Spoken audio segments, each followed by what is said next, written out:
Vamos a la lección 4 de este seminario de enfermedades neurológicas y conducta.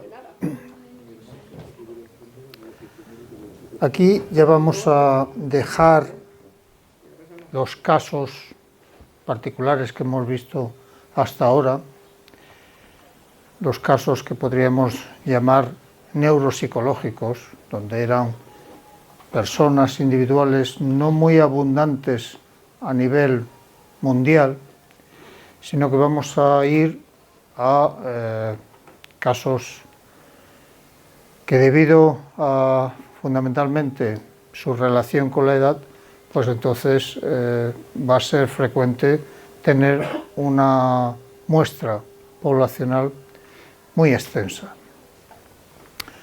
Entonces, esta lección será sobre aspectos generales de las enfermedades neurodegenerativas.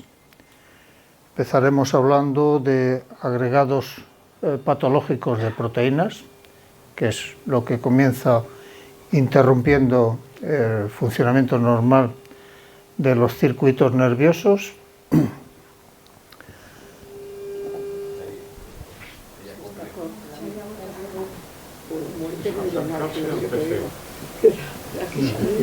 Sí. Hay algo de acople, no sé.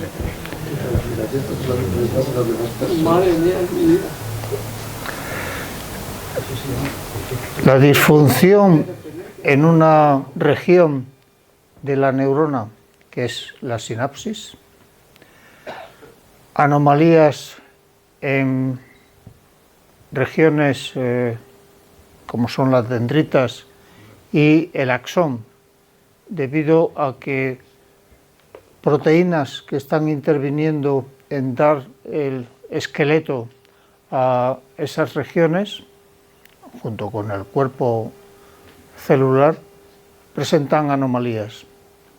Hablaremos también de inflamación y finalmente de muerte neuronal.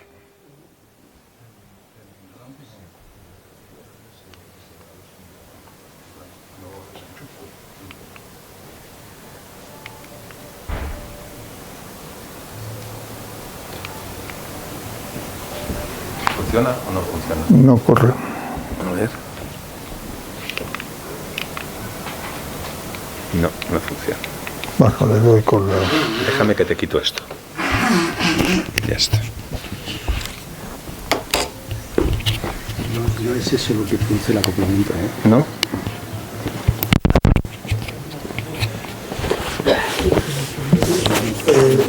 Vamos a abreviar enfermedades neurodegenerativas como END. Van a ser procesos bastante complejos que duran décadas sin que aparezcan aspectos de estas enfermedades, como por ejemplo alteraciones de memoria. Y en esas décadas lo que va a haber es problemas a nivel celular.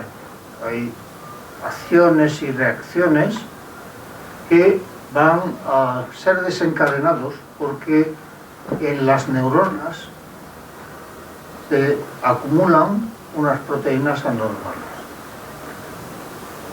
Debo de recordar aquí que las proteínas se fabrican a partir de información genética presente en el ADN del núcleo celular y que esa información del ADN es traducida a otro ácido nucleico, que es el ARN mensajero, y finalmente este sale del núcleo y va a unos orgánulos de la célula, que son los ribosomas, fabrican las proteínas pasan a una estructura membranosa que se llama el retículo endoplasmático rugoso. Bueno, la cuestión es que si estas proteínas son anormales, serán porque o bien sus gen de origen, sus genes de origen, han sufrido mutación o porque hay alteraciones ambientales que conduzcan a ese depósito anómalo. Estas enfermedades neurodegenerativas pueden afectar tanto al sistema nervioso central como al sistema nervioso periférico, haciendo que se pierdan con el tiempo neuronas. Ahora bien, el que aquí tengamos el término neuro no quiere decir que afecte solamente a las células neuronales. Las otras células que forman parte del tejido nervioso, como son las células gliales, diferentes células gliales, por ejemplo, las que forman una vaina que recubre el axón de las neuronas, que sirve para que la señal eléctrica que va por el axón vaya más deprisa. Entonces esas células gliales también pueden estar afectadas. Y también puede estar afectada la vasculatura que hay en el tejido nervioso, los vasos del tejido nervioso. Entonces, nosotros se puede observar cambios bioquímicos y celulares décadas antes de observar esos cambios clínicos, como por ejemplo lo de la memoria o relaciones motoras.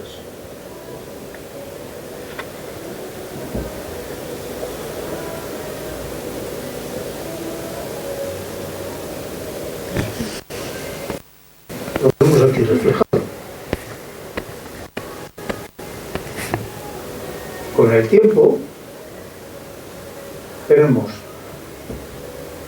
los cambios bioquímicos reflejados por esta línea azul,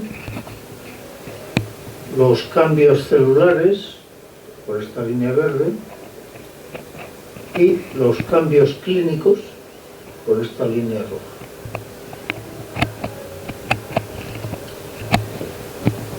Vemos que los cambios bioquímicos y celulares van progresando en el tiempo hasta llegar a una meseta. Y cuando llegan a esta meseta empieza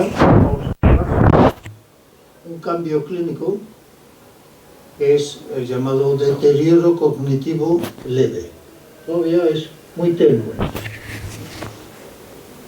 No podemos hablar, por ejemplo, de enfermedad de Alzheimer, aunque a lo que tiende el deterioro cognitivo leve es a esa enfermedad de Alzheimer. ¿Qué cambios bioquímicos, por ejemplo, podemos observar?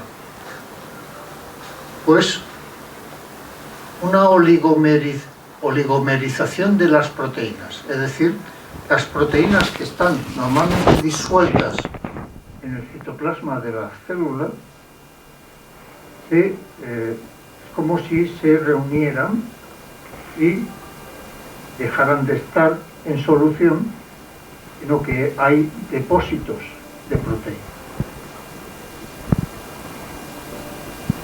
Hay una interacción de esas proteínas con receptores que no es lo normal.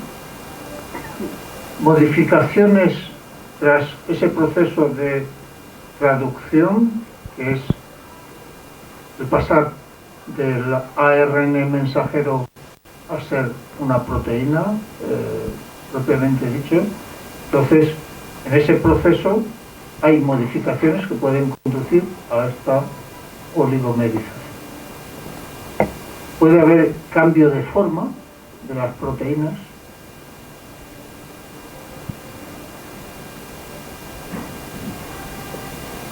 Puede haber en la neurona lo que se llama estrés oxidativo, porque está trabajando con exceso velocidad.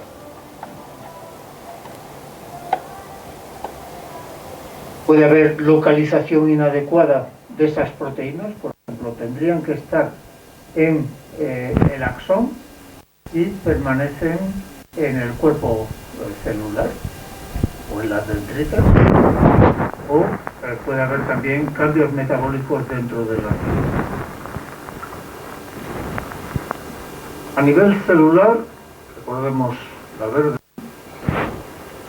todavía no hemos detectado en el sujeto ningún tipo de alteración clínica.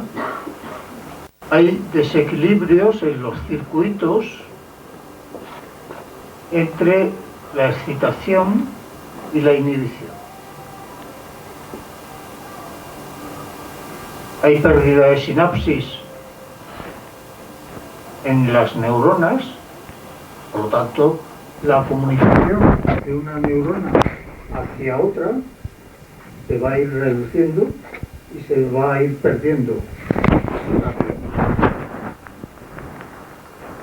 La astrogliosis hace referencia a destrucción de un tipo de célula glial, células auxiliares, que se llama astrocito, pues el cuerpo tiene forma de estrella, aster es estrella, y hay también destrucción de otra célula glial que se llama microglia. Eso es la microgliosis. Hay cambios en los vasos sanguíneos que van a transmitir menor cantidad de oxígeno, menor cantidad de glucosa.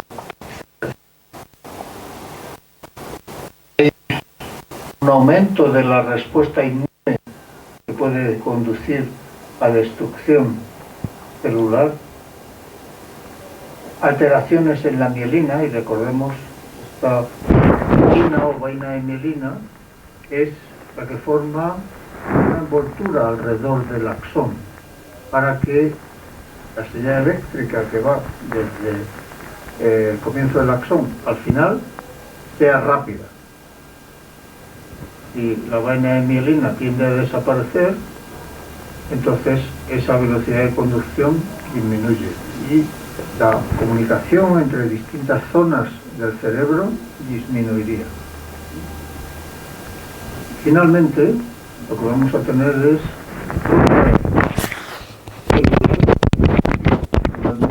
muerte.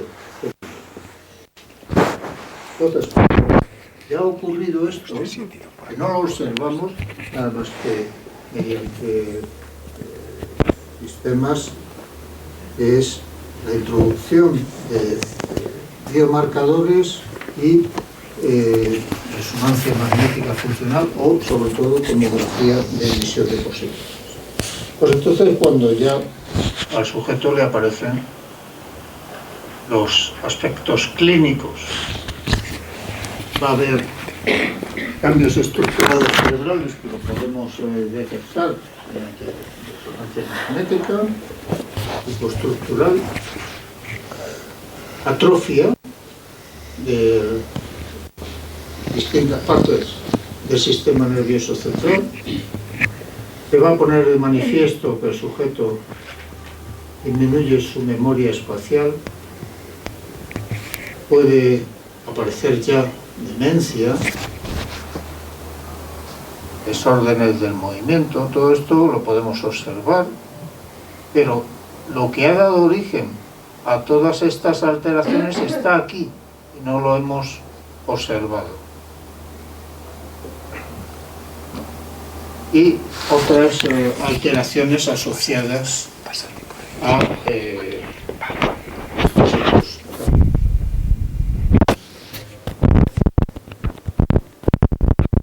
entonces, hasta aquí empezamos a poder observar alguna alteración clínica. Se ha producido toda una serie de cambios químicos y celulares que normalmente no apreciaremos. Tendríamos que hacer estudios longitudinales detallados, esperando que identificados los sujetos.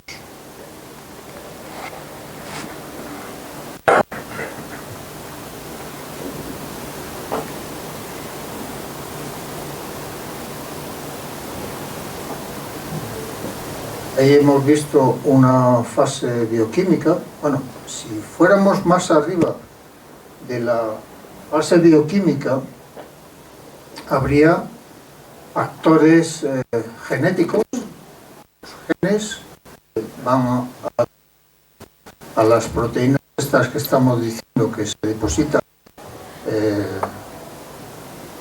inadecuadamente, y puede haber factores ambientales que junto con los genéticos conduzcan a esas alteraciones celulares y finalmente clínicas. Otra cosa muy importante, estas alteraciones genéticas y ambientales pueden afectar predominantemente a unos tipos celulares más que a otros. Eso ya parece estar claramente demostrado en las dos enfermedades que veremos en el tema 5 y en el 6, enfermedad de Alzheimer y enfermedad de Parkinson.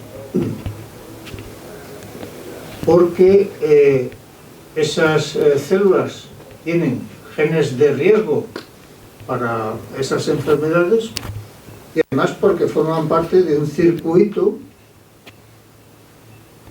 extenso dentro del sistema nervioso central.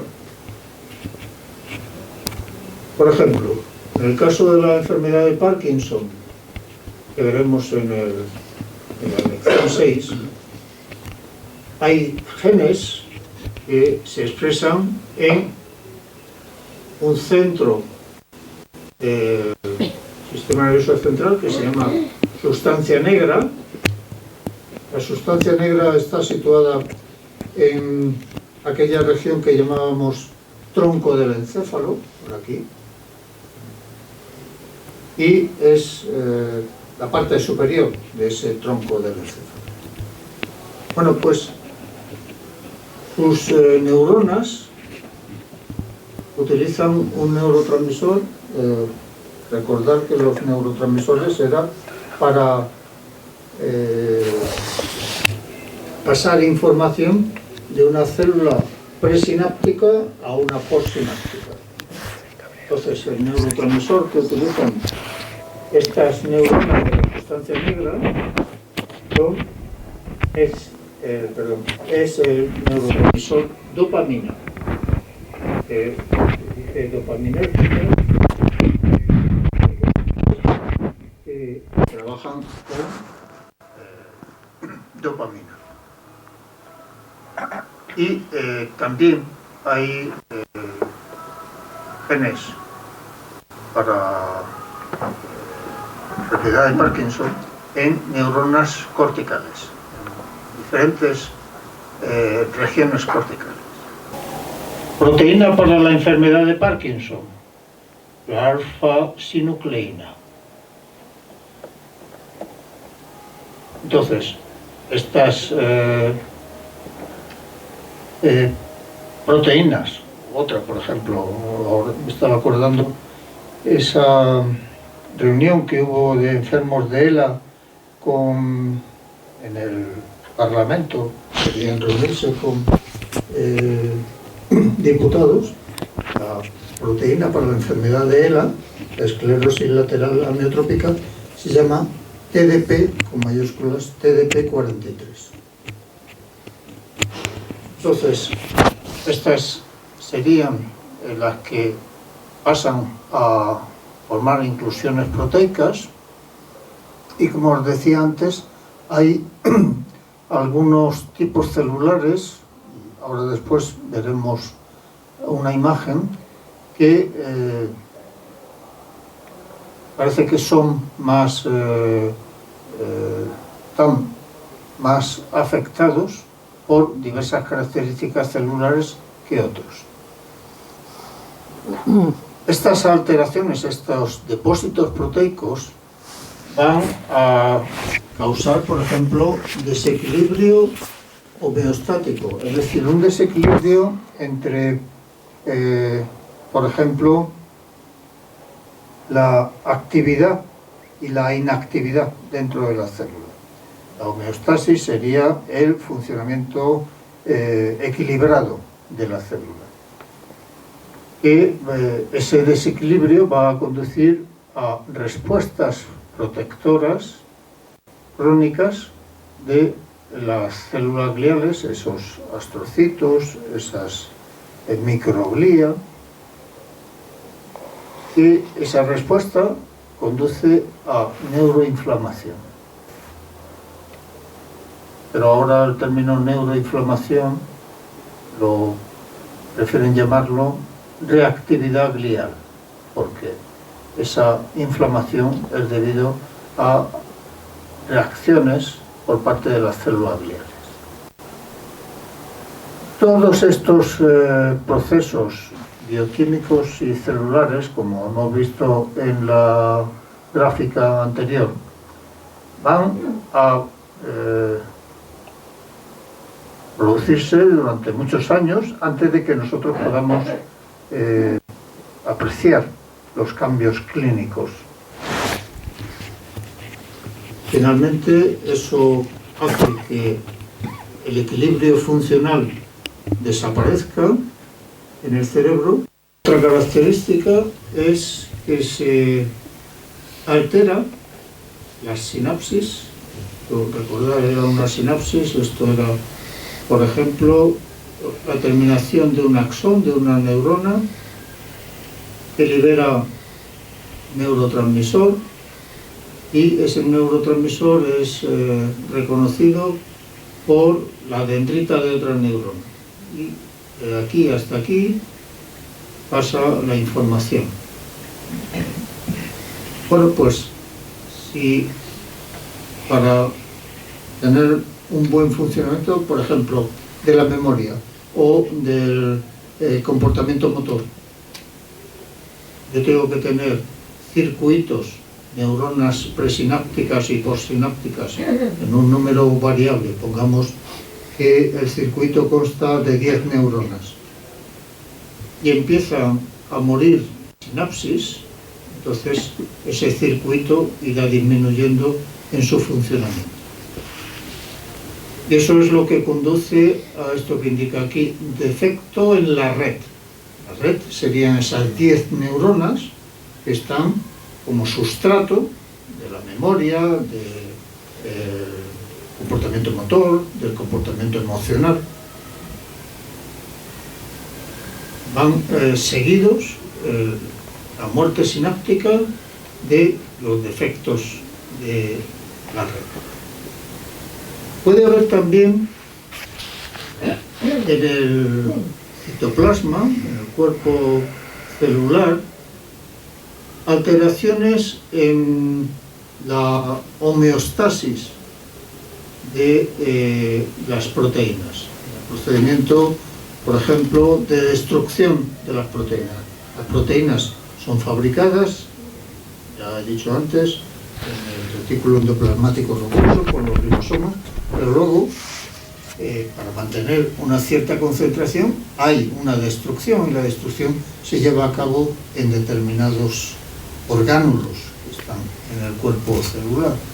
Pues esa homeostasis puede conducir, por ejemplo, a que en vez de estar un equilibrio entre fabricación y destrucción, a que se aumente la destrucción. Proteostasis lo único que quiere decir es la homeostasis, el equilibrio de las proteínas.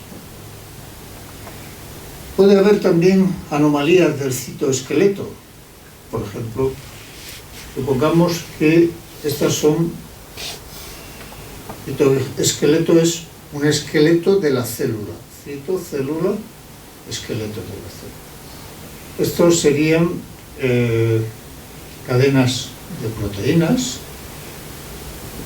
por ejemplo, neurotúbulos, que normalmente están dispuestos en paralelo pero debido a la presencia de otras proteínas se pueden interconectar de forma anómala. Y entonces ese citoesqueleto que sirve, por ejemplo, para llevar desde el cuerpo celular al final del axón un orgánulo que veíamos que servía para fabricar la energía, era la mitocondria. La mitocondria, a partir de glucosa, por ejemplo, de ácido láctico, forma una molécula que se llama adenosin trifosfato o abreviadamente ATP. Bueno, pues hay que llevarlo desde donde se fabrican las mitocondrias, que es en el cuerpo celular, hasta donde hay necesidad de energía. Y portarlo es por el citoesqueleto. Pero si el citoesqueleto está mal organizado, entonces no se pueden desplazar, por ejemplo, esas mitocondrias. También podemos encontrarnos, como característico de las enfermedades neurodegenerativas, que haya alteraciones en las mitocondrias. Entonces, alteraciones en la disponibilidad energética, alteraciones en el ADN y en el ARN, alteraciones en las células gliales. Este sería un astrocito, fijaros como su cuerpo tiene una forma como de estrella, y esa inflamación del astrocito o de otras células gliales va a conducir finalmente a la muerte de las neuronas. Se representa pues el axón que está destrozado. Y yo tengo todavía que me pervive el cuerpo celular y los terminales axónicos, pero el axón está muerto, pues el circuito está muerto totalmente. No hay forma de pasar la información que le ha llegado a esta neurona aquí a estos terminales y a las siguientes neuronas que hubiera, o músculos, como en el caso de la enfermedad lateral amiotrófica. Estas son las características, los hitos más importantes de las enfermedades neurodegenerativas.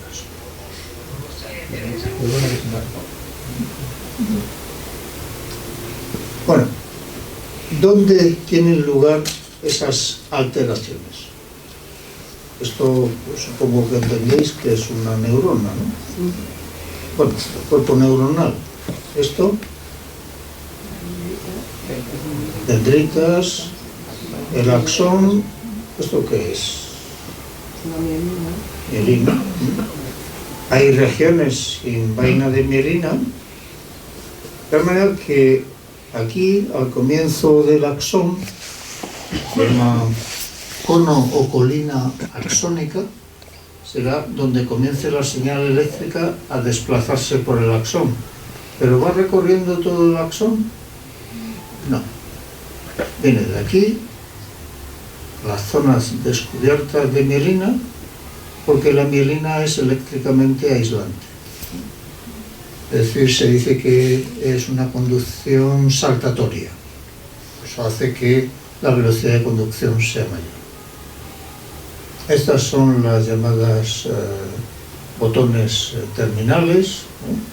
Y por aquí se hará sinapsis con otras neuronas. Entonces, ¿dónde tengo los cambios que antes he comentado? Bueno, esto es una... ¿Qué es? Un astrocito, una célula glial. Y esto, como dice aquí, es microglia. La microglia es mucho más pequeña que el astrocito y que las neuronas. Donde tengo agregación anómala de proteínas, pues, por ejemplo, en el cuerpo neuronal, en las dendritas, en el axón y los terminales axónicos, pero también en células microgliales y en los astrocitos. Alteraciones de sinapsis, es decir, muerte sináptica y alteraciones de la red de la que forma parte las neuronas. Número 2. Lo buscamos, dendritas, de dónde va a ser la posibilidad de que haya sinapsis. Bueno, aquí no está indicado, pero también hay sinapsis en el cuerpo celular. Sinapsis a lo largo del axón no hay, pero sí él va a formar parte de una sinapsis. Esta neurona será la neurona presináptica para las que estén por aquí, por aquí, por aquí. Pero bueno, aquí lo tenemos indicado en este azul. La destrucción aberrante o metabolismo aberrante de las proteínas se va a dar esencialmente en el cuerpo neuronal, aunque también hay en dendritas y axón. Anomalías del citoesqueleto, fundamentalmente en el axón. Tenemos también en dendritas. La alteración energética, cuerpo neuronal, axón, dendritas, pero también en células gliales. Los defectos del ADN y del ARN, el núcleo de la célula, pero también en zonas como axón y dendritas. La inflamación, fundamentalmente en las células gliales, y la muerte neuronal, pues está claro que en la neurona. Aunque también está indicado aquí, sería un término más amplio, muerte de células del tejido nervioso, para incluir a las células gliales. ¿Alguna pregunta hasta ahora? La destrucción de las neuronas, en los estudios que se han hecho antes de que se declare la sintomatología por ejemplo, del Alzheimer, en ese proceso previo, ¿se ha visto por casualidad el hiperdesarrollo de la neurogénesis hipocampal? ¿O no se ha visto? ¿O no funcionan? O sea, no hay un proceso homeostático. No. Sigue habiendo, mientras el hipocampo se mantenga, el hipocampo va a ir muriendo también. Mientras el hipocampo se mantenga, se mantendrá la neurogénesis en el hipocampo. Pero en cuanto el hipocampo muera, porque tiene conexión con otros centros donde está habiendo muerte neuronal y entonces él no va a recibir, por ejemplo, moléculas que mantengan a sus neuronas vivas, entonces el hipocampo morirá también. Y por tanto los procesos de memoria que se puedan fabricar allí desaparecen. Yo me recuerdo ahora en las vías, en el momento que descubren el axón, Sí. Pero ¿cuál es la diferencia entre las células guías y ¿La neurona? no, la cobertura que has puesto. Esta es una célula glial. Esa es una célula glial. Esta es una célula glial. Es que hay que la mielina. No. ¿Cuál es la diferencia entre la mielina y la célula glial? La mielina es el producto de la actividad. Es una célula que a mis alumnos se lo explicaba pensando en estiramos una pasta, por ejemplo, como para hacer una bizcocho. La estiramos con un rodillo de madera de cocina.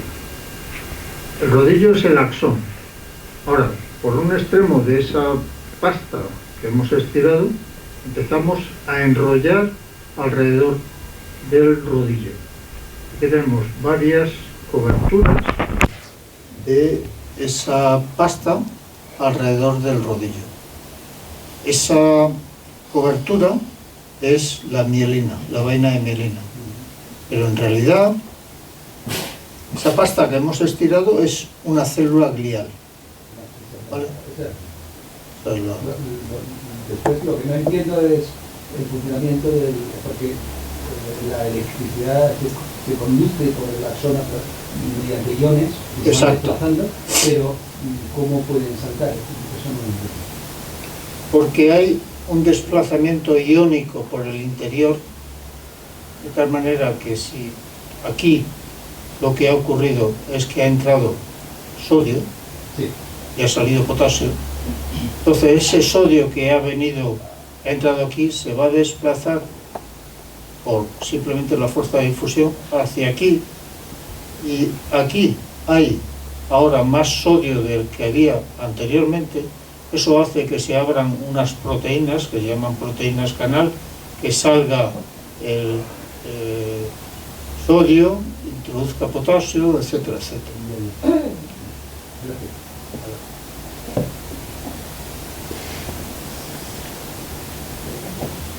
Bueno, vamos a ver aquí lo que uno tiene que tener claro es que el inicio de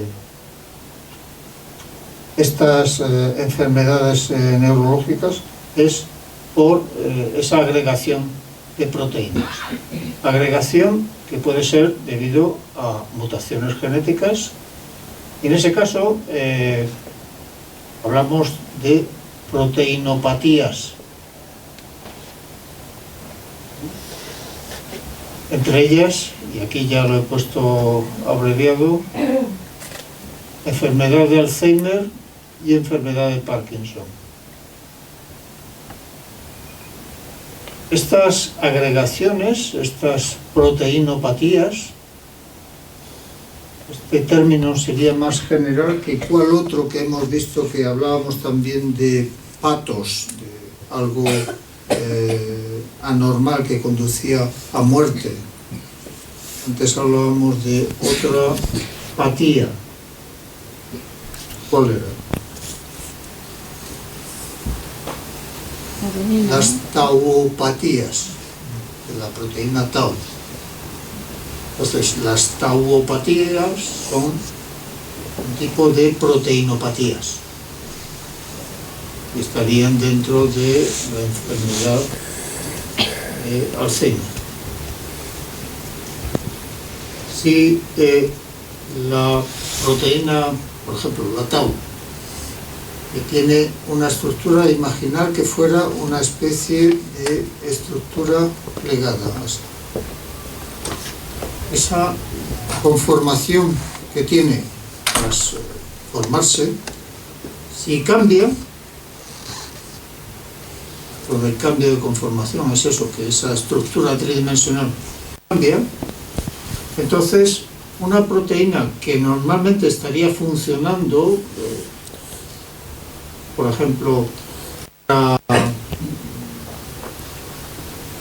conducir algún tipo de material en el axón, se van a producir filamentos de esa proteína anormales, y esos filamentos, por ejemplo, hacen que distintas proteínas, los neurofilamentos, los neurotúbulos del axón, que intervienen en conducción, por ejemplo, mitocondrias, o en conducción de vesículas con neurotransmisor. ¿Por qué con neurotransmisor? Vamos a poner que sea el neurotransmisor una proteína. ¿Por qué se tiene que conducir ese neurotransmisor por el axón, por ese transporte que hay en el axón? Repito, el neurotransmisor va en una especie de globo, el neurotransmisor son proteínas. ¿Por qué hay que conducirlo hasta los botones terminales del axón? Para llevar la información. Sí, pero ¿no podría estar el neurotransmisor ahí ya, en el botón terminal? Porque se activa cuando recibe información de una sinapsis, la neurona. Bueno, eso puede ocurrir, por ejemplo, con un neurotransmisor como la acetilcolina, que se fabrica ahí mismo en los botones terminales. Pero las proteínas, ¿dónde se fabrican? ¿En él? No. En los ribosomas. Bueno, en el cuerpo celular, vamos a dejarlo sin irnos a orgánulo. En el cuerpo celular, en los retículo endoplasmático rugoso. Desde ahí yo lo tengo que llevar, de alguna manera, al final del axón. Pues ese transporte, si el equipo de transporte del axón no funciona bien, pues ya estamos fastidiando al circuito neuronal que subyace al funcionamiento normal de esa no enfermedad.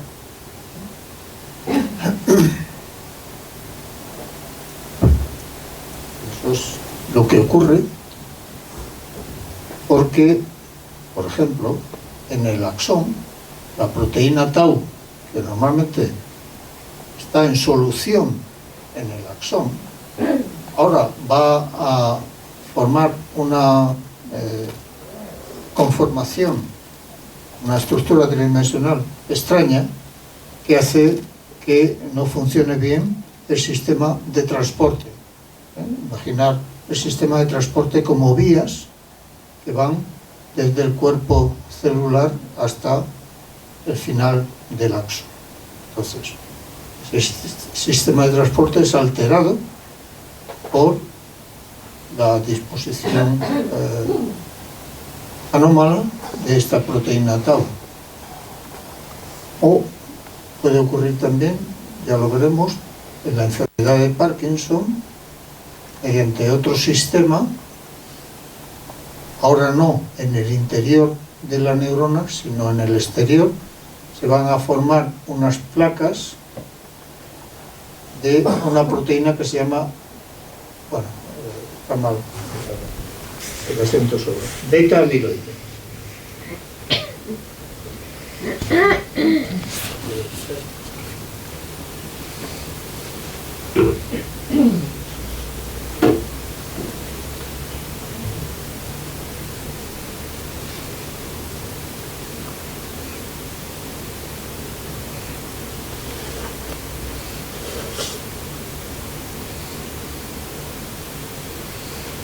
Y estas placas, que se llaman, por ejemplo, placas seniles, no están dentro de la neurona, sino que están en el espacio entre neuronas.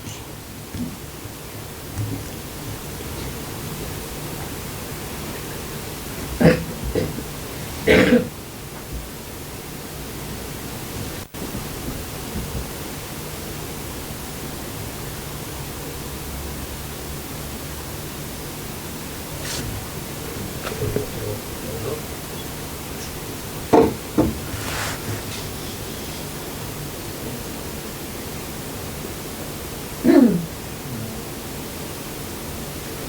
ambos casos, las dos proteínas es en la enfermedad de Alzheimer. enfermedad de Parkinson. No, sí, celular de Parkinson. En ambos casos, enfermedad de Alzheimer. Hay.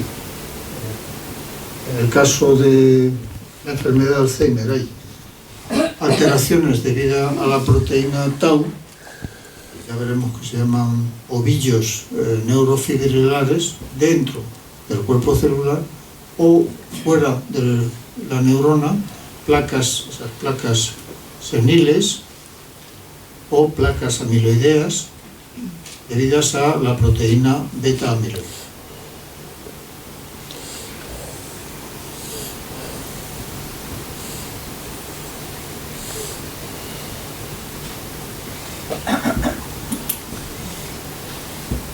Algún ejemplo de los defectos de la red sináptica,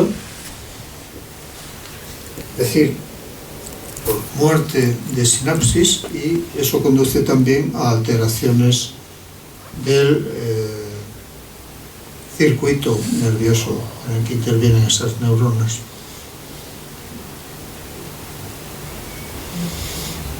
En estas redes lo que se va a observar es que primero hay muerte de sinapsis y luego toxicidad de partes de la neurona. Y eso va a dar lugar a la muerte neuronal. Pero son alteraciones previas a la muerte neuronal. En algunas enfermedades neurodegenerativas se han observado sinapsis, unas que están hipoactivas y por lo tanto transmiten poca información desde la neurona presináptica a la postsináptica, y entonces, imaginaros, desde un lugar donde, como antes decía, tengo que excitar tronco del encéfalo, tengo que excitar a las neuronas corticales. Si esas neuronas del tronco del encéfalo están poco activas, la corteza cerebral va a estar apagada. Voy a funcionar mal desde el punto de vista cortical. Percepción, toma de decisiones, lenguaje, etc. Pero se han observado también sinapsis que están hiperactivas, distintas de esas que he nombrado anteriormente. De tal manera que lo que se observa en general en estas enfermedades neurodegenerativas es un conjunto de circuitos que están transmitiendo de forma diferente y alterada de la situación normal. Pero hay algunas veces que ese fracaso sináptico que se observa en algunas enfermedades se puede mejorar mediante la administración de medicación. Por ejemplo, en la enfermedad de Parkinson hay un grupo de neuronas, que ya lo he indicado anteriormente, parte superior del tronco del encéfalo, sustancia negra, que utiliza dopamina como neurotransmisor. Si esas neuronas mueren, pongamos que hay 10.000, que no hay muchas más, los centros que hay ahí en el tronco del encéfalo son muy importantes por eso, porque son lo que decía Churchill de los aviadores de la RAF. Nunca tan pocos hicieron tanto por tantos. Pues ahí hay grupos de neuronas con esas cantidades, núcleos con esas cantidades aproximadamente de neuronas, 10.000, 15.000.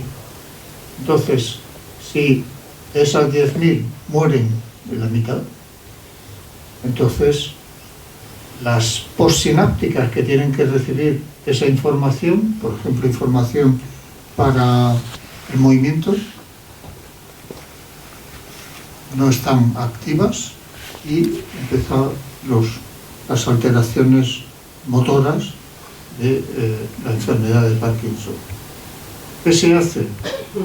Pues se le da un precursor de la dopamina, de tal manera que pasa a la circulación sanguínea del tejido nervioso, y ese precursor, que se llama L-Dopa, la L es de levo,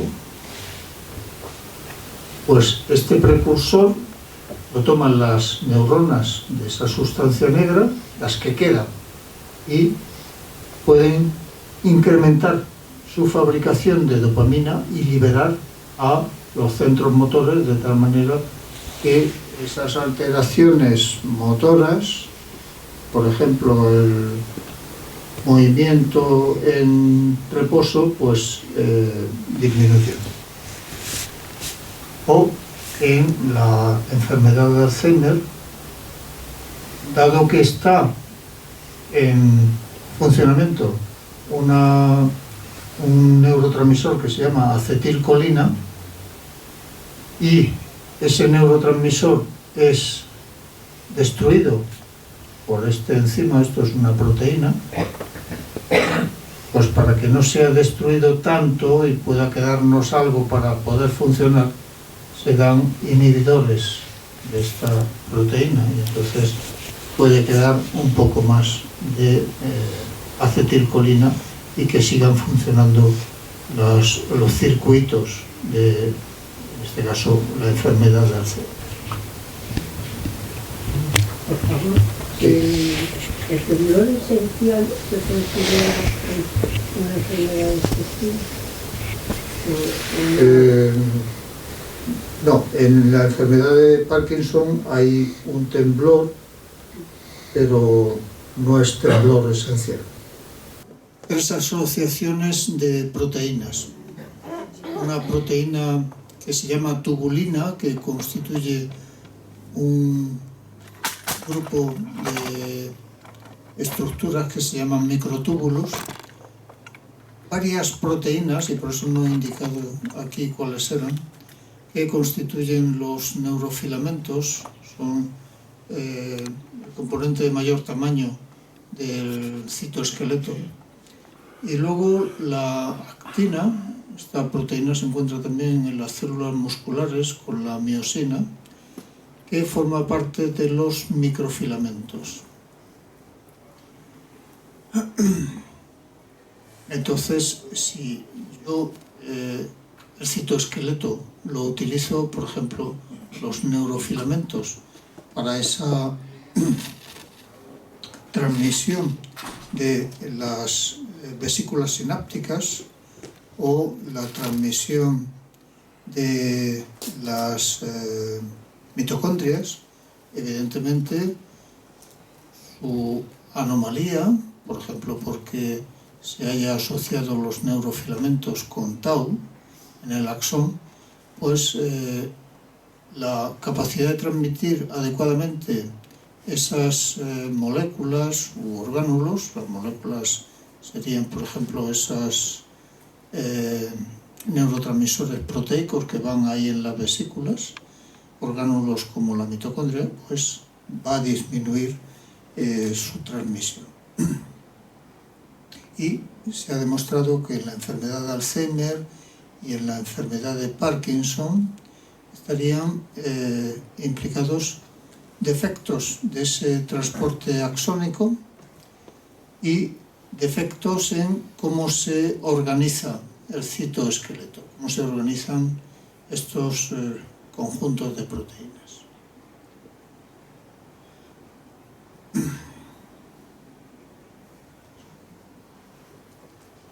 También, como decía, en ese círculo de hitos de las enfermedades neurodegenerativas, hay alteración de la distribución energética en la neurona. Fundamentalmente, alteración de la fabricación de la molécula de adenosin trifosfato, abreviadamente ATP. Lo que hace la neurona o cualquier célula es, a partir del ATP, lo rompe un enlace y constituye una molécula que se llama adenosin difosfato, ADP, más una molécula de fosfato más energía. Eso es lo que se hace en las células para obtener energía. Si ese sistema de fabricación está alterado, y esto hay que tener en cuenta, que en el proceso están implicadas las mitocondrias, y la mitocondria puede estar alterada, pues entonces funciona mal la neurona. Si hay una disminución del funcionamiento energético, porque el ATP está siendo fabricado inadecuadamente, tiene que haber un intercambio de iones con el medio extracelular a través del axón, por ejemplo, para que se transmita la información eléctrica, y entonces ese intercambio de iones se va a alterar. Por lo tanto, la velocidad de conducción por el axón disminuirá. Esta homeostasis energética lo han evaluado comparando sujetos control que no tienen ningún tipo de alteración por una enfermedad neurodegenerativa, o por lo menos que no se manifiesta todavía, con pacientes con este tipo de enfermedades.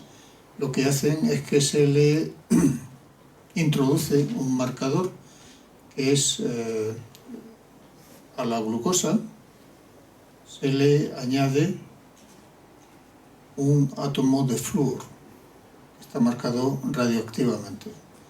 Esa molécula se llama flúor desoxiglucosa, abreviadamente FDG, flúor desoxiglucosa, y como se va a utilizar la tomografía por emisión de positrones, pues esto sería la técnica.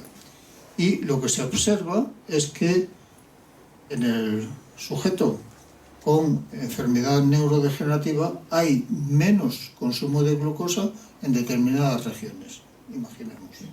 Comparado con el control, menos consumo de glucosa que en la corteza cerebral, o en el tronco del encéfalo, o en el cerebelo.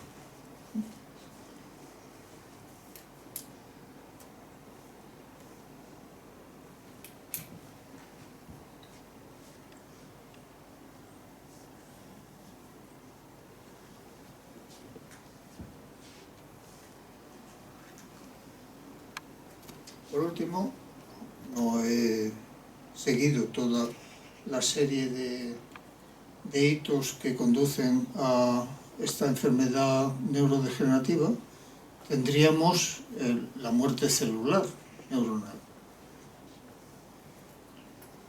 Y eso parece que se observa fundamentalmente en algunas neuronas que son vulnerables por alguna razón que vamos a ver a continuación a la muerte celular. Primero, en general las neuronas, con la excepción en el hipocampo o en el bulbo olfativo, ya han dejado de dividirse. Han pasado de la mitosis, que es el proceso de división celular. Es decir, tienen una naturaleza postmitótica. Si yo me muero, se acabó. No he podido dejar una célula hija, o dos células hijas. Sería dos células hijas. Muero, punto. Y hay también en las neuronas, como en otras células, acumulación de daños asociados con la edad. El ADN, por ejemplo, porque las enzimas reparadoras del ADN no funcionen bien, en proteínas, en orgánulos, etcétera, etcétera. Estas neuronas vulnerables a la muerte parece que tienen altos requerimientos energéticos y entonces no dispondrían de suficiente ATP para su funcionamiento. Eso conduciría a un estrés oxidativo y finalmente a la muerte neuronal. Tienen en general dendritas y axones extensos.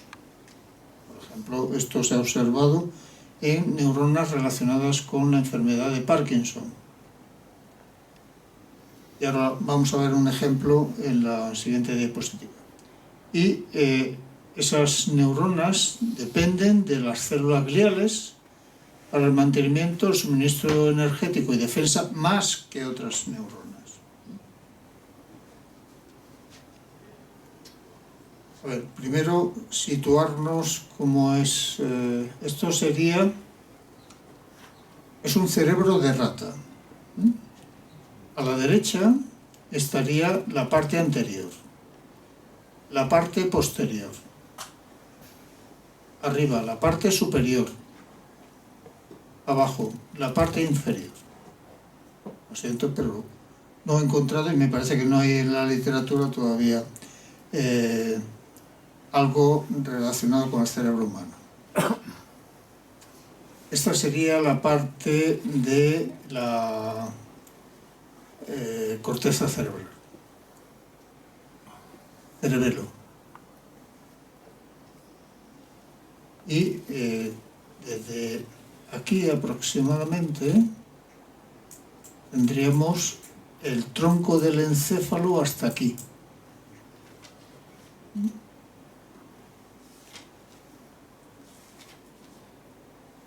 De tal manera que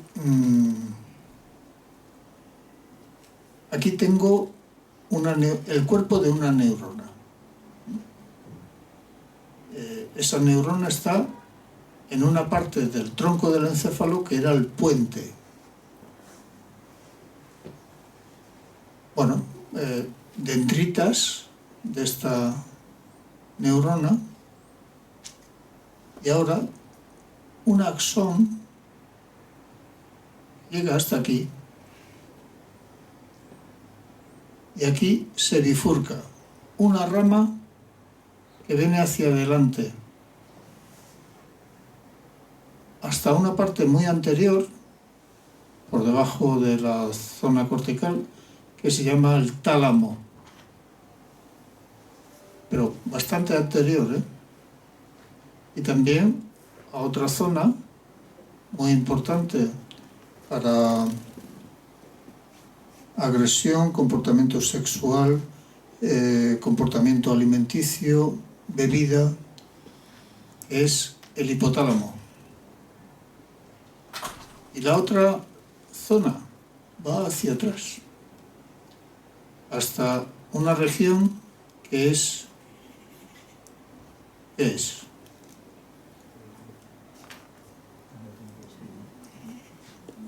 aquí os pillo. No. Ese es un término latino. La médula es el bulbo raquídeo. ¿Vale? La médula espinal estaría ya a partir de aquí. ¿Vale? Es decir, llega hasta el bulbo raquídeo, donde tengo neuronas para el control cardiorrespiratorio, para el control del sistema digestivo, etcétera, etcétera.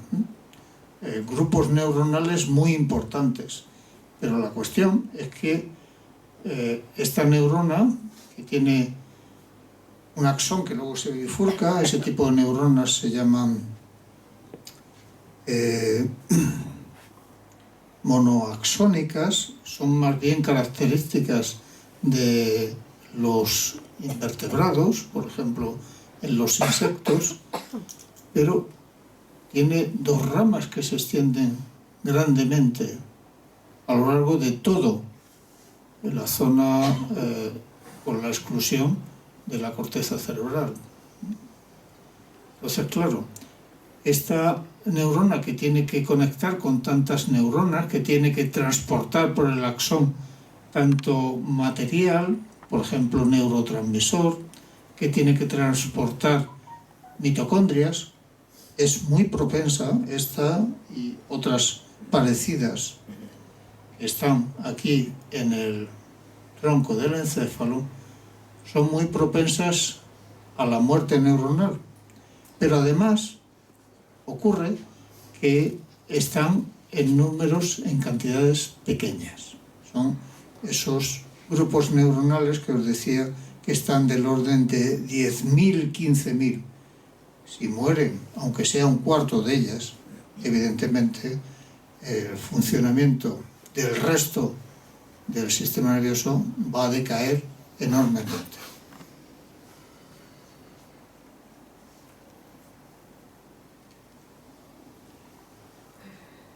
Siguiendo con lo de las neuronas que están propensas a morir en las enfermedades neurodegenerativas,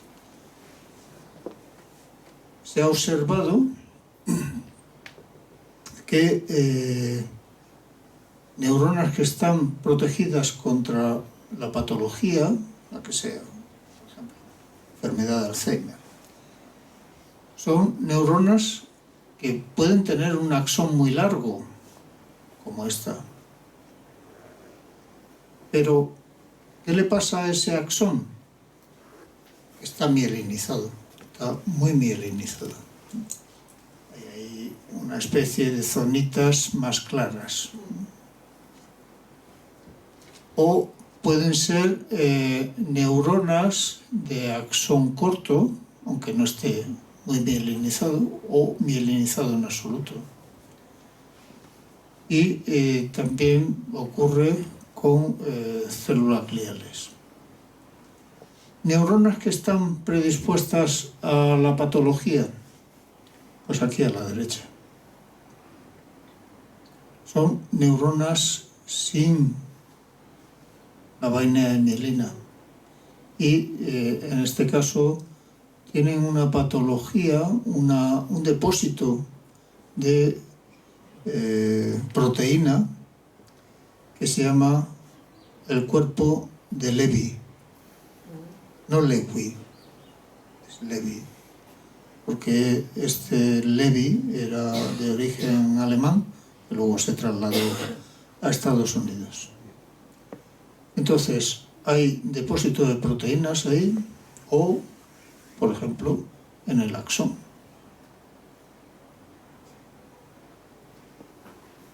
Eso se traduce, esas diferencias anatómicas se traducen también en diferencias funcionales. Este tipo de neurona van a tener bajo gasto energético y transmiten rápidamente su información. Porque además los oligodendrocitos, que serían estas zonas con los que forman la vaina de mielina, van a estabilizarlas cuando sean maduras. Esto no es un depósito de proteínas. ¿Qué es esto? No, no es cuerpo de Lewy. El núcleo no sería esto, más bien. Algo dentro del núcleo. El nucleolo. Nucleolo. El nucleolo. Y las que están predispuestas a la patología como esta, pues tenemos el cuerpo de Lewy, hay en prolongaciones lo que se llama neurita de Lewy, es decir, cuerpo de Lewy dentro de Puede ser el axón o puede ser la dendrita. Neurita hace referencia a que no sabemos qué es, si axón o dendrita. Funcionalmente, estas neuronas tienen inestabilidad, con una tendencia a formar ramificaciones que luego puedan morir.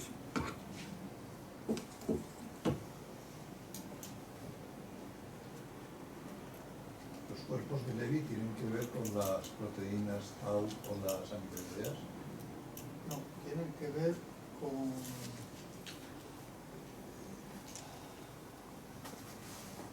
la alfa-sinucleína.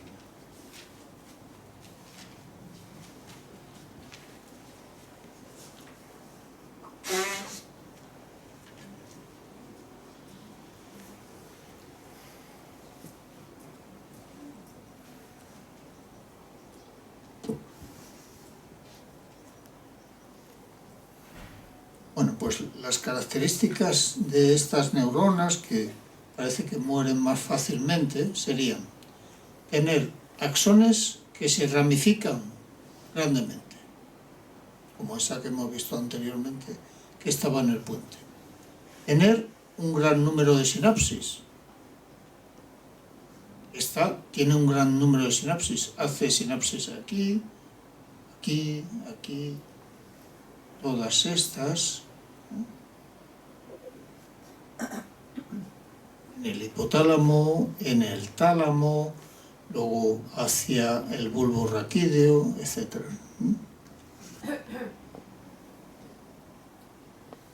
Esto no lo voy a explicar, pero es importante para que funcione la neurona, que tenga una cierta capacidad de unión al ion calcio y que presenten actividad de marcapasos, es decir, que de forma espontánea ellas generen impulsos nerviosos, actividad eléctrica.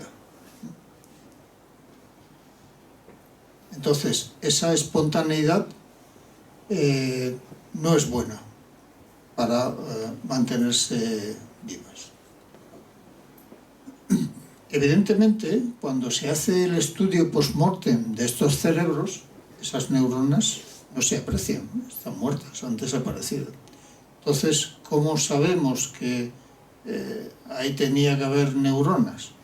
Pues porque los comparamos con pacientes que no han mostrado neurodegeneración y desde luego que sean de edad y sexo similares. ¿Vale?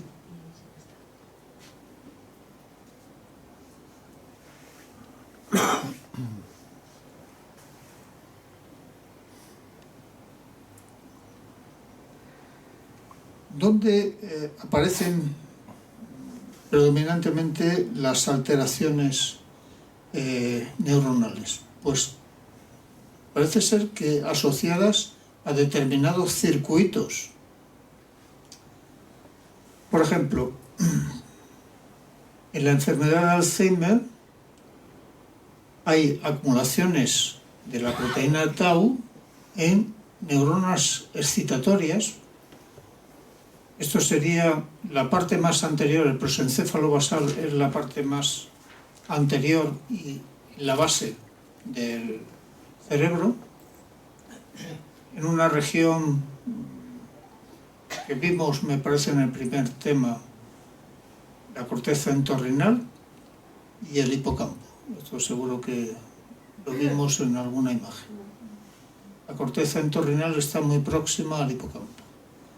Pero en cambio, en esas mismas regiones hay muchas neuronas que son inhibidoras, que no mueren, mueren las excitadoras. En otra enfermedad, la enfermedad de Parkinson, hemos hablado de la sustancia negra, donde habría muerte neuronal de unas neuronas que utilizan como neurotransmisor dopamina. Bueno, pues esas son las que se suele citar, pero la enfermedad de Parkinson no empieza ahí, empieza en otros lugares. Por ejemplo, en el sistema olfativo, en el bulbo olfativo. Y esto es lo que explicaría que los enfermos de Parkinson tengan alteraciones olfativas, que las tienen. También en el sistema del sueño suelen tener alteraciones del sueño y neuronas del sistema nervioso entérico. El sistema nervioso entérico es el que inerva el estómago y el intestino.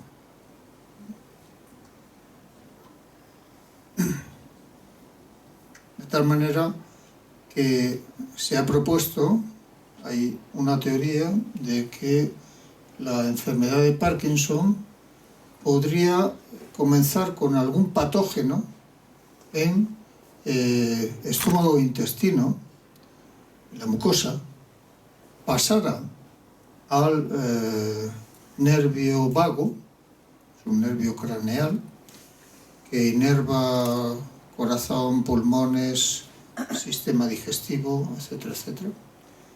No tiene nada de vago, es por su recorrido más bien. Entonces, desde el nervio subiría hasta el bulbo raquídeo, donde están los cuerpos neuronales que dan origen a esos axones que constituyen el nervio vago. Estas alteraciones podrían explicar alteraciones digestivas que tienen pacientes de Parkinson.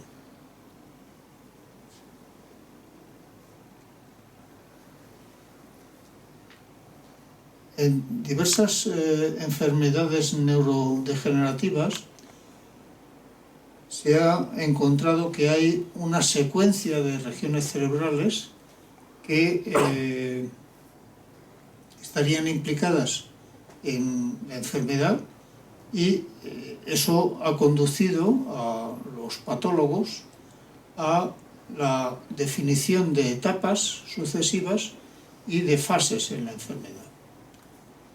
Puedo intentar mostrarlo más grande.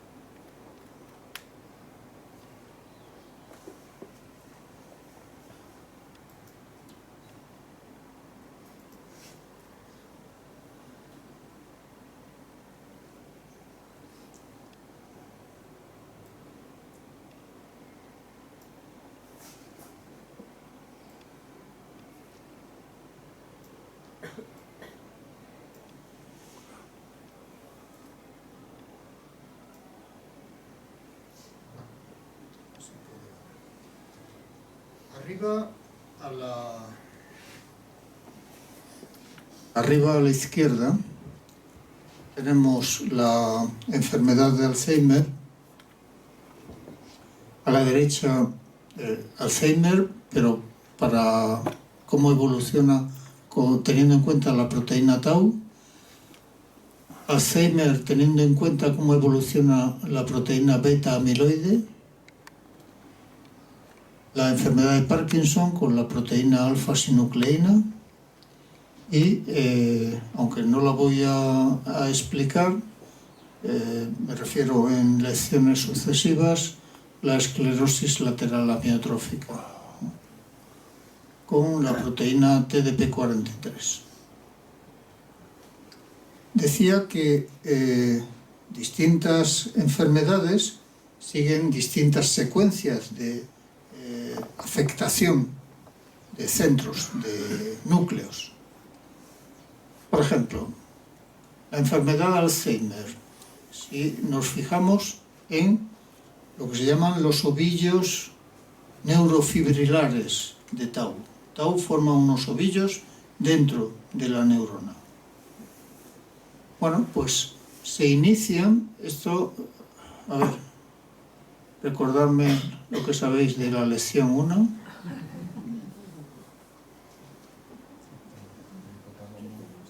No.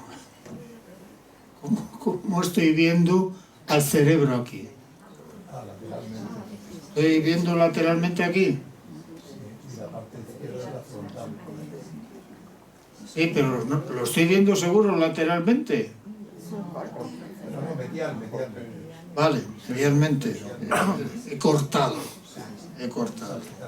Porque es que estoy viendo aquí el cerebelo cortado, estoy viendo el cuerpo calloso cortado, el tronco del encéfalo cortado.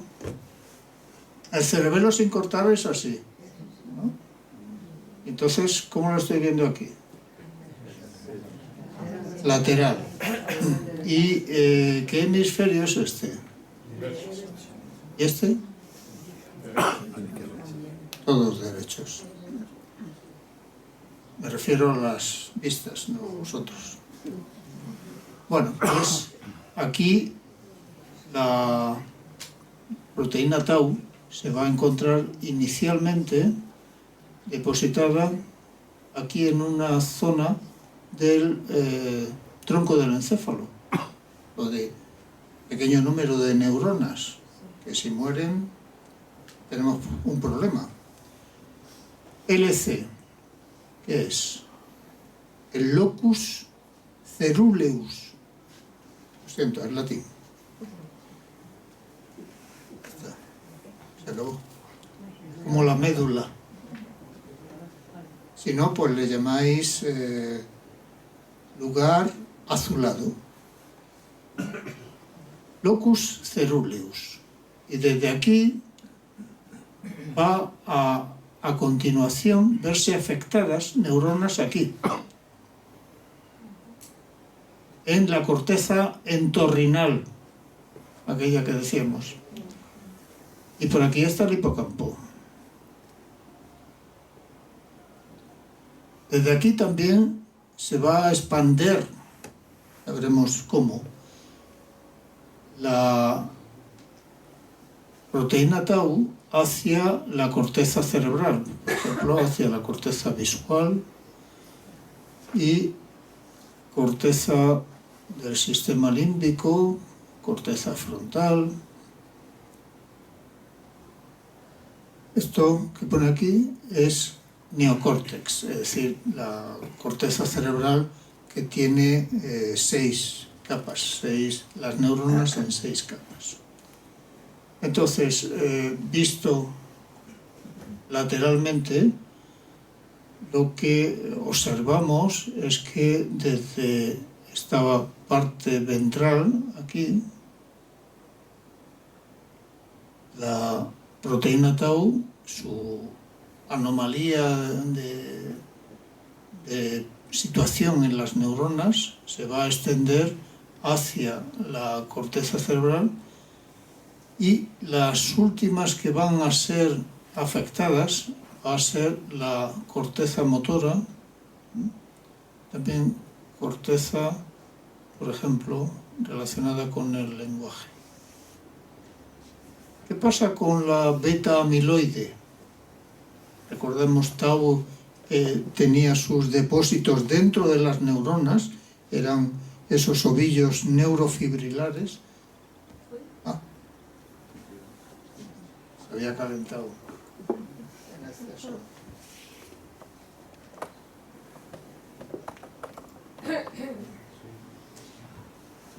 La beta amiloide, en cambio, lo que hace es formar depósitos fuera de las neuronas, esas placas seniles. Pues aquí es al revés.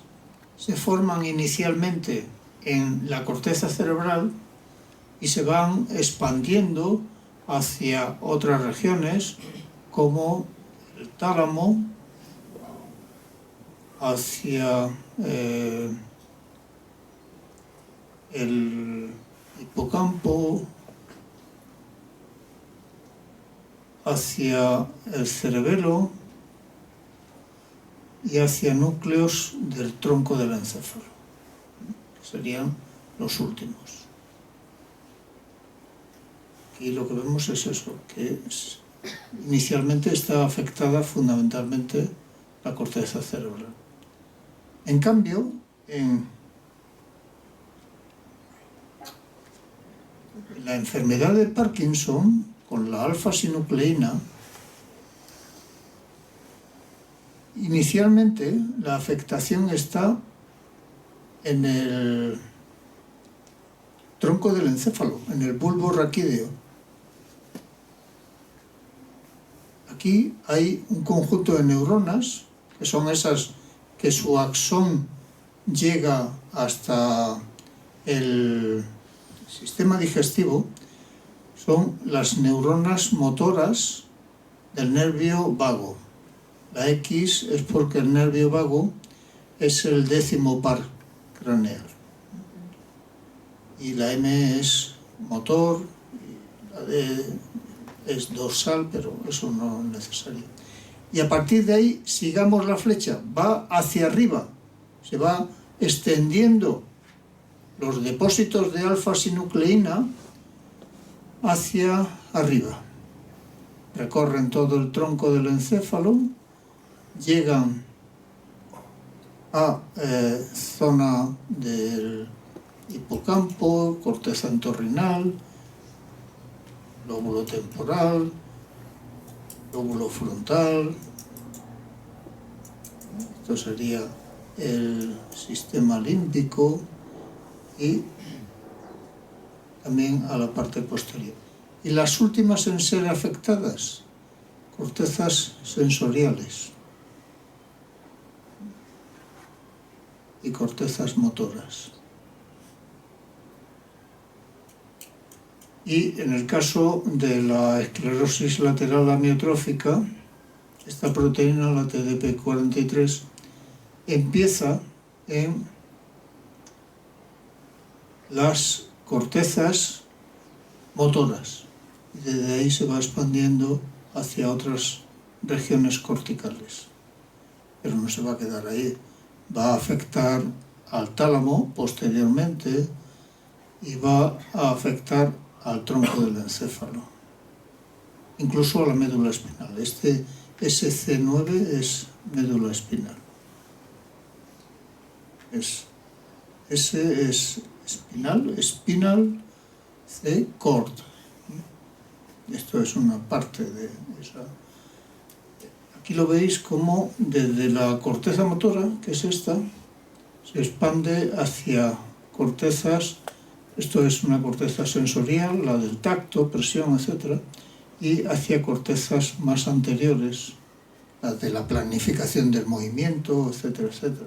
Pero luego se va a extender a muchos otros lugares corticales.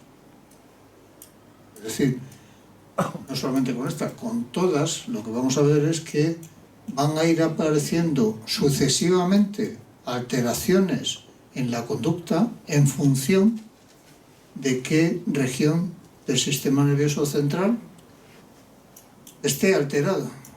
Puede empezar con una alteración motora, pero luego se va a expandir a regiones que tengan otra función, como una función sensorial o una función de planificación del movimiento. ¿Vale? Vamos a volver hacia atrás.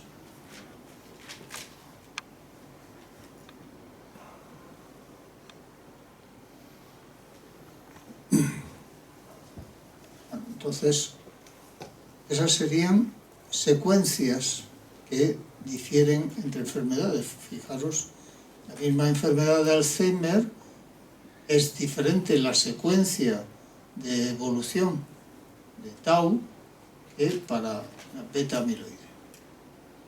Y lo interesante es que esas regiones están conectadas ¿cómo? Mediante sinapsis. Sinapsis.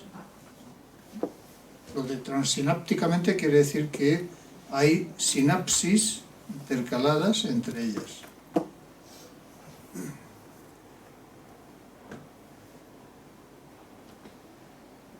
Y si están conectadas, puede ir esa inclusión proteica de una neurona a otra.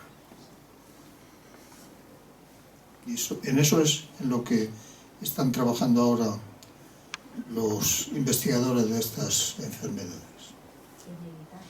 En cómo se transmite desde una neurona que ya tiene el depósito de la proteína a la siguiente neurona. Inicialmente pensaban que funcionaba igual que por ejemplo, la enfermedad de las vacas locas, es con una estructura proteinácea que se llama prión,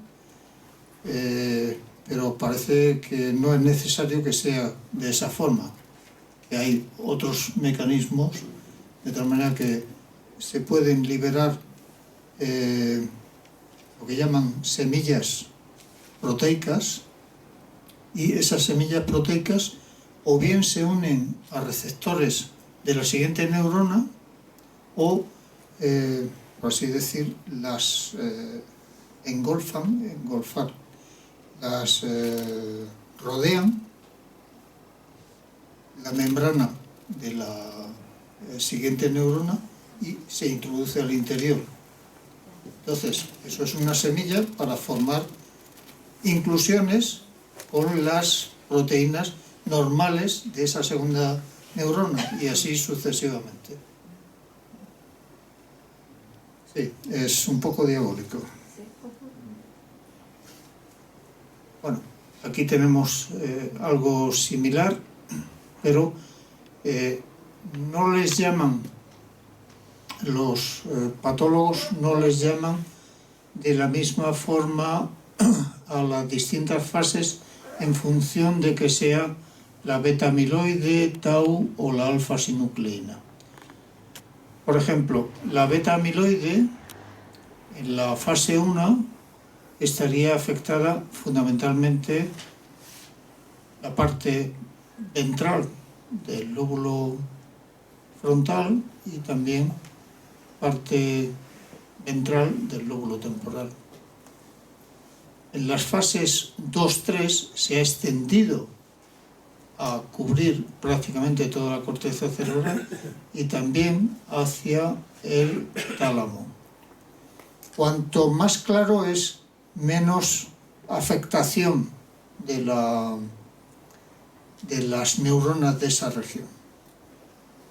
Aquí queda todavía la corteza de tacto, presión, dolor.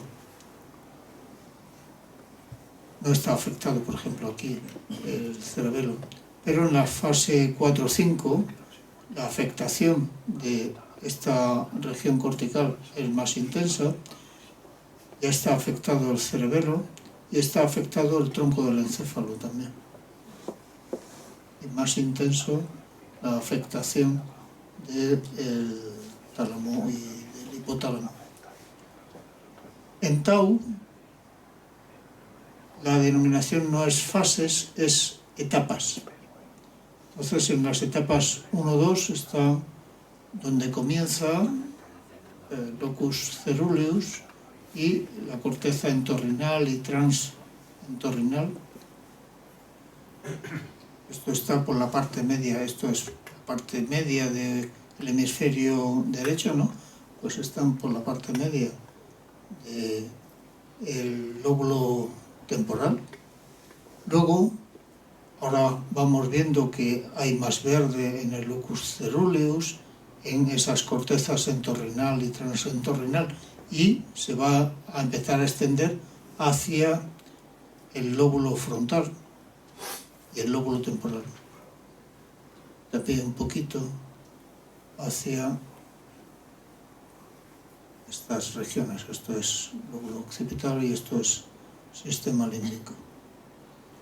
Y finalmente, en la etapa de más desarrollo, 5-6, fijaros, el locus ceruleus está muy intensamente marcado porque sus neuronas, habrá bastante de ellas que están muertas.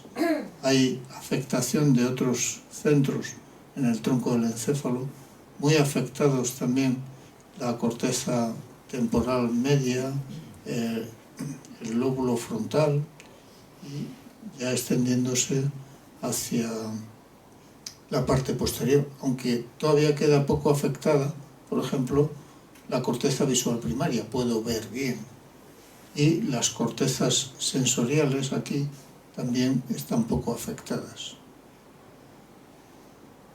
En cambio, la alfa-sinucleína, también por etapas, comienza, como decíamos antes, aquí en el bulbo raquídeo, en el núcleo motor del nervio vago, se va extendiendo hacia arriba, en el tronco del encéfalo, bulbo olfativo.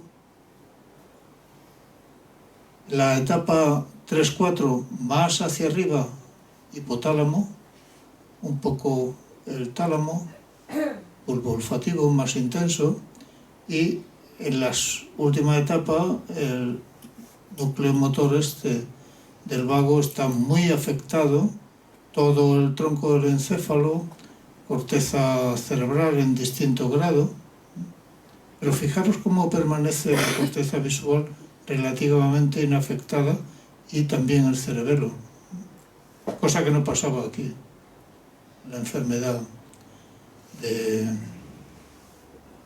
Alzheimer.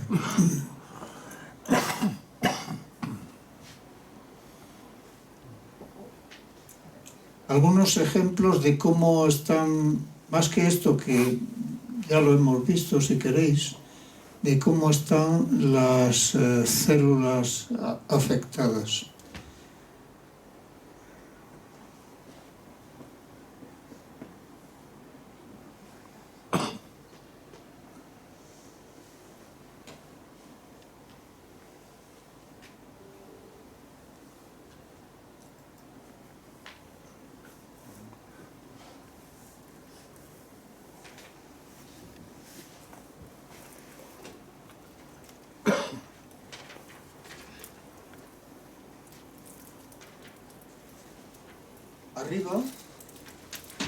Arriba en A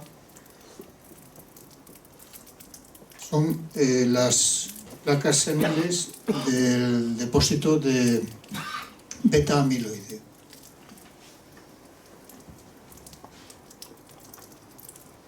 Aquí hay una neurona que está rodeada por placas seniles. Esto es otra placa senil, la neurona ya ha desaparecido.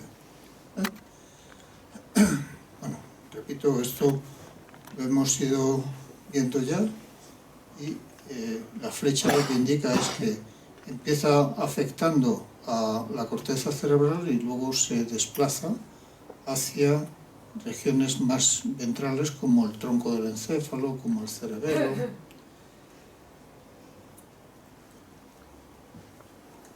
Aquí en B, esta es la neurona,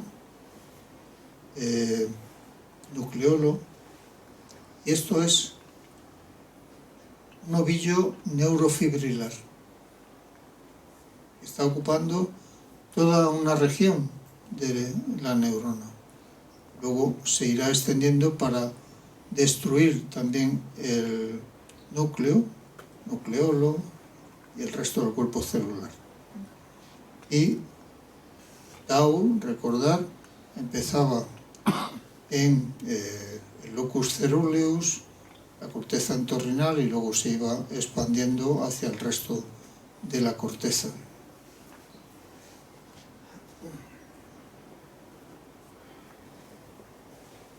Este es un cuerpo de Levy. La neurona es esta. Y el cuerpo de Levy se va a desplazar en el tronco del encéfalo desde una posición muy ventral hacia cada vez más dorsal y extendiéndose hacia la corteza cerebral.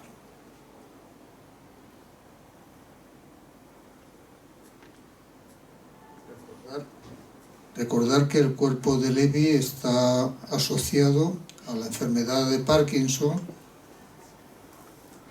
y también a una demencia que se le llama demencia de cuerpos de Levy. Hay varios tipos de demencia. Hay hay demencias que no tienen cuerpos de Lewy y hay otras donde las neuronas tienen ese depósito. Y por último, la enfermedad, la esclerosis lateral amiotrófica. Este sería el depósito de la neurona y la proteína es la TDP43, el núcleo de la neurona con el nucleolo, y inicialmente se va a formar en la corteza motora y desde aquí se va a desplazar a neuronas del tronco del encéfalo, fundamentalmente bulbo raquídeo, y hacia otras regiones corticales, por ejemplo, regiones para organizar el movimiento o para sentir lo que yo estoy haciendo con mis manos, con mis pies, con mi cuerpo, ¿vale? Mientras que la zona, por ejemplo, visual está funcionando relativamente bien.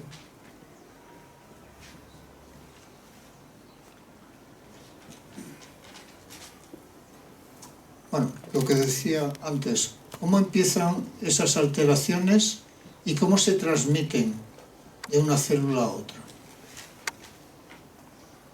La hipótesis es que los agregados proteicos se forman en una neurona, de la forma que sea, alteraciones genéticas, un patógeno, etc. Y que esas agregaciones se van a propagar de una célula a otra y de una región cerebral a otra, a través de estas interconexiones que hay. Una prueba, por ejemplo, pues en pacientes de Parkinson, varios de ellos se les realizó trasplantes de neuronas embrionarias de una región relacionada con el movimiento, no de la corteza, sino subcortical. Al cabo de unos años, hay un paciente que al cabo de los 14 años, 14, muere y se estudia su cerebro, en particular la región de los ganglios basales, donde habían hecho en la proximidad el depósito de esas células embrionarias, y se encontró que las neuronas del implante mostraban agregados proteicos típicos de la enfermedad de Parkinson. Es decir, desde las neuronas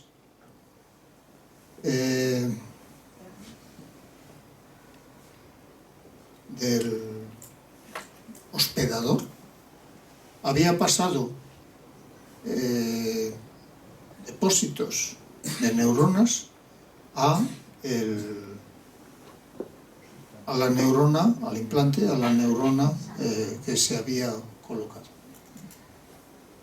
También lo que se hace es trasplantar agregado de proteínas a animales experimentales, fundamentalmente ratón, en los que se modifican sus fondos genéticos para que tengan una posibilidad de fabricar, por ejemplo, proteína humana del tipo tau o del tipo beta-amiloide, etc.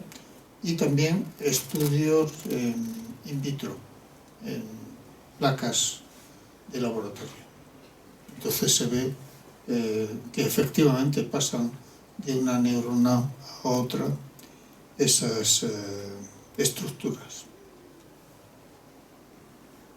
Esto es un ejemplo de esas neuronas que se trasplantaron.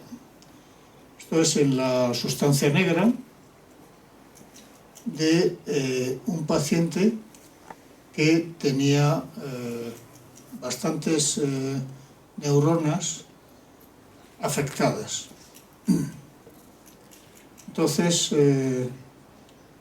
cuando muere y se había hecho el trasplante, cuando muere, se mira en la región y las neuronas trasplantadas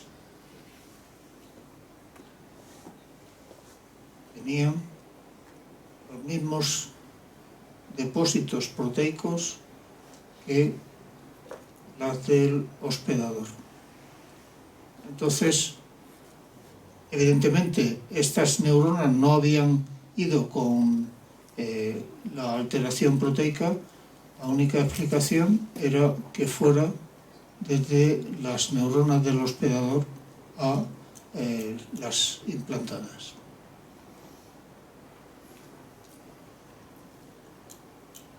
Se han propuesto diversos mecanismos que están en estudio.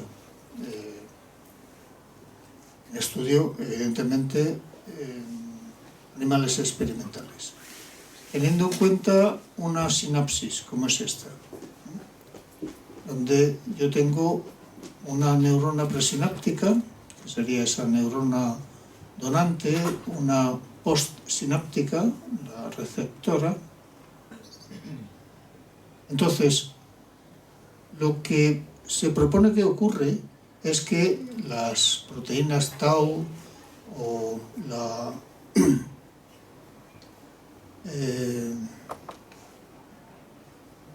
ahora no me acuerdo, no la beta amiloide, sino la de la alfa-sinucleína, formarían polímeros, oligómeros. Normalmente tendrían que estar en esta forma, de solamente un pequeño, una pequeña estructura. Pero en vez de eso, es decir, en vez de un monómero, forman polímeros y se agregan en el citoplasma. Entonces se pueden fraccionar estos polímeros y formar lo que se llaman semillas, que creen que se pueden liberar a través de la membrana o formar unas vesículas que pasarían el espacio sináptico a la siguiente neurona. Allí se fusionaría esta membrana con esta y la semilla pasaría aquí, cogería monómeros que son funcionales de esta neurona y los agruparía y formaría de nuevo agregados patológicos. Bueno, hay otros sistemas que se puedan unir a receptores, que pueda ser envuelta aquí en membrana celular, etc. Incluso hay alguna propuesta de que habría conexiones entre las dos neuronas, a través de las cuales, conexiones en membrana, podrían ir las semillas hacia la siguiente neurona. Y eso lo que sí parece depender es de factores genéticos que van a ser distintos entre pacientes, por eso distinto color. Van a depender de las células de la glía que estén aquí en las proximidades y de la actividad de las dos neuronas. Esto está muy en fase de investigación actualmente, y desde luego en animales experimentales, no en humanos. Esto es todo porque esta es la previa que hemos aumentado. Vamos a ver preguntas. ¿Hay alguna hipótesis por la cual se explica esa aglomeración de proteínas? Hay hipótesis genéticas, por ejemplo, es decir, que haya una, cuando la proteína sale de la fabricación por parte del ribosoma, del retículo endoplasmático rugoso, en vez de... porque las proteínas lo que se hace es se fabrican unas tiras y luego se cortan y hay partes que se quitan y se fusionan las otras partes.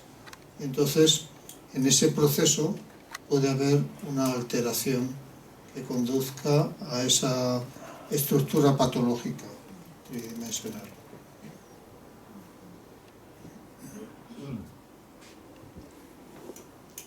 Al ser una cosa genética, eso induce a pensar que pueda ser hereditario. Sí. Hay una forma, ya lo veremos, en la enfermedad de Parkinson que se llama familiar, que es evidentemente hereditaria, y otra que es espontánea, se denomina así, que no se conoce cuál es la causa exactamente. Puede ser una mutación dentro del propio individuo, sin que venga de la familia, o puede ser una mutación más un efecto ambiental que se desconoce. ¿Es aplicable también al Alzheimer o solo al Parkinson? En el Alzheimer no se describe una forma espontánea, no se describe. En las dos enfermedades ya veremos que hay factores genéticos, hay genes que están interviniendo en su aparición. Evidentemente, si yo tengo el gen tau para fabricar esa proteína tau, y ese gen muta, la proteína no va a tener la misma estructura y puede pasar a ser una estructura patológica. Entonces, pasar a reunir varios de esos monómeros en oligómeros y fastidiar, por ejemplo, el transporte axónico. Gracias. Tengo una pregunta. Sí, tengo una pregunta. ¿Hay algo que nos haga sospechar que el virus de la COVID puede haber desencadenado Parkinson en alguien? Pues habría que revisar, ahora no te lo sé decirte, habría que revisar la literatura de 2020 para acá. Yo he estado mirando estadísticas, no sé cómo son de fiables, en relación al aumento de diagnósticos de Parkinson desde el 20. Parece que hay una ligera subida, pero no sé si eso puede ser achacable, porque todos los datos hasta ahora parece que indican que el Parkinson no es algo que se desarrolle, como nos has contado, de hoy para mañana. ¿Sí? No. Pero hay algún caso que conozco que ha sido salir de la pandemia después de haber estado ingresado y en 4 o 5 meses ya desarrollar los síntomas. Ahí no sabemos claro. qué es lo que se ha modificado por efecto del COVID. Por ejemplo, el sistema inmune, si se ha alterado o qué. Claro. Gracias.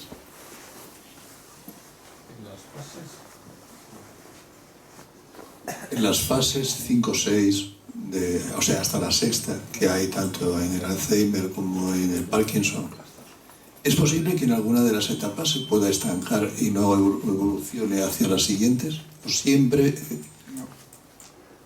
evoluciona hacia la siguiente? Evoluciona. Ojalá evoluciona.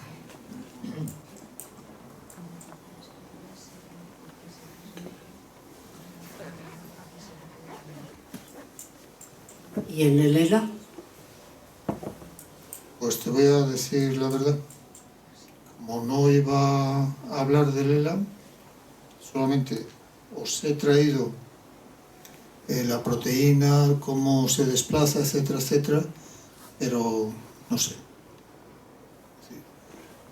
Puedo conseguiros referencias, puedo leerlo y explicarlo un poco, pero de momento prefiero no decir. No quiero meter la pata inadecuadamente.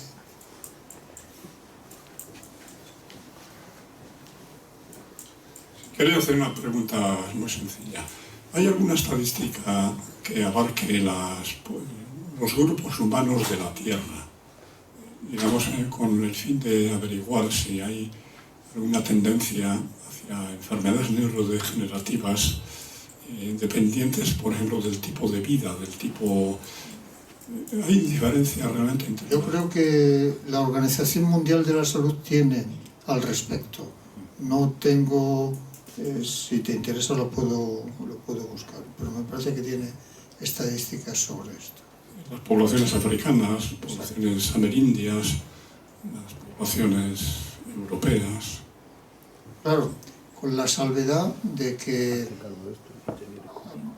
hay grupos que están siendo explorados con menor intensidad que los grupos de Estados Unidos, Canadá y Europa Occidental. Sería interesantísimo conocerlo porque está viendo últimamente los procesos de la evolución y es posible que haya en la evolución de los grupos humanos hay veces que se adquieren características que protegen contra ciertas enfermedades, pero a la vez digamos es como si como efecto secundario es una especie de coste que hay que pagar, un precio que hay que pagar. Estamos protegidos contra una enfermedad, pero sin embargo tenemos mayor riesgo para otra.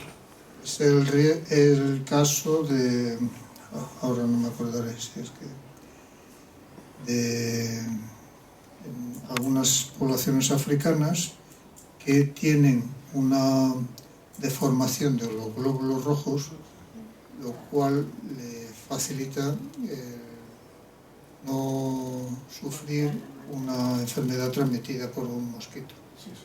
De malaria. La malaria, exacto. Es la talasemia. La enfermedad es la talasemia. Muchas gracias. Oye, una cosa que quería preguntar. ¿El tema de la alimentación influye algo? Porque, por ejemplo, con el tema de las vacas locas, cuando se decía que se les daba de alimentar... Sí, claro, es decir, si al final es cierto la transmisión desde la mucosa digestiva a través del vago hacia arriba, pues entonces la alimentación, claro que va a influir.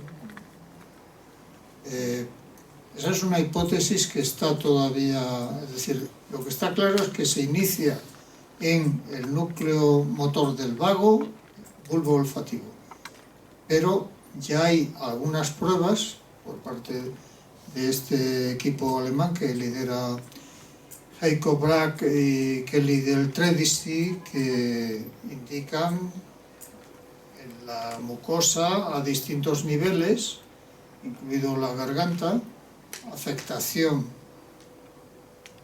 por ejemplo, disfagia, dificultad para tragar y otras alteraciones de la mucosa que tal vez sean indicadores de esa transmisión hacia arriba.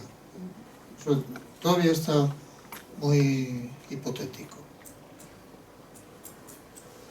¿Con qué decía la compañera? Que la talasemia... la talasemia... Es una microcitosis y una poliglobulia.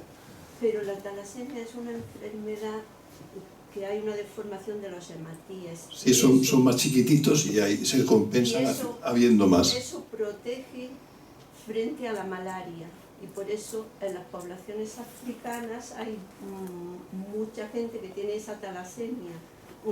Una talasemia que se llama talasemia minor, que no conlleva grandes deformidades como la talasemia mayor. Mayor, sí. No lo sabía.